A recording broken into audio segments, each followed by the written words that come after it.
ఏంటిది ఆయన కేసీఆర్ ఇప్పుడు ఏంటిది మీకు తెలిసి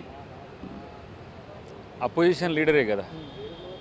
మరి కేసీఆర్ స్థాయి పెద్దదా, రేవంత్ రెడ్డి స్థాయి పెద్దదా? ఇలా ముఖ్యమంత్రి అంటే ఇలాంటి ఒక పనికిరాని చెత్త కామెంట్లతో పరువు తీసుకుంటున్నాడు కేటీఆర్. ఇలా ప్రతి ఒక్క దాంట్లో ఇలాంటి ఒక ఏమంటాము ఒక చేతగాని మాటలు మాట్లాడు, ఆయన స్థాయికి మించి మాటలు మాట్లాడు.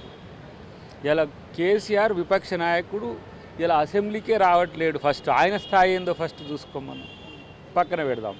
ఇలా ముఖ్యమంత్రి గొప్పనా లేకపోతే విపక్ష నాయకుడు గొప్పనా అనేది మరి ఆ మాత్రం ఇంగిత జ్ఞానం కూడా లేని కేటీఆర్ను మనం ఇప్పుడు ఏమనాలంటే అందుకనే చెప్పిన కొంచెం ఎవరన్నా చూపిస్తే మంచిది. మెంటల్ హాస్పిటల్లో మనోని స్థాయి తెలిసిపోతుంది. ఇప్పటికైనా ఇలాంటి దిగజారుడు స్థాయి మాటలు మాట్లాడడం వల్లనే మరింత రెచ్చగొట్టే ధోరణి వల్లనే పట్టించుకోకుండా వదిలేస్తున్నాం మేము.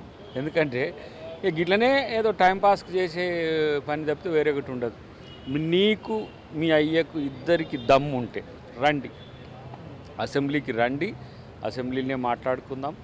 అసెంబ్లీలో ప్రతి ఒక్క అంశం మీద కూలంకుషంగా చేసిన హామీల మీద కాదు, నెరవేర్చిన హామీల మీద కాదు, ఇంకా మీరు ఏం మాటలు ఉన్నా కూడా అసెంబ్లీలో మాట్లాడుకుందాం. అసెంబ్లీ వేదికగా వస్తే మీ అయ్యని తీసుకొని వస్తే నువ్వు దమ్మున్నోని తప్పితే సేల్ తప్పినోని అనుకుంటారని. ముఖ్యమంత్రులు రారని తెలిసి కూడా ముఖ్యమంత్రికి సవాళ్ళు విసరడం, ముఖ్యమంత్రి రాకపోతే ఆయన తూక మనిషి జారిపోయిండు తప్పించుకున్నాడని చెప్పడం అసలేంటి? ఇదంతా చూస్తే జోక్. ఇప్పుడు ఈయన సవాల్ని స్వీకరించింది ఎవరు, వస్తారన్నది ఎవరు? ఆయనే ఆడుకొని పోతున్న పరిస్థితి ఉన్నది. దాని గురించి మనం ఇంక ఏంది మాట్లాడాల్సిన అవసరం కూడా ఉండదు. బట్ ఇప్పుడు ఒక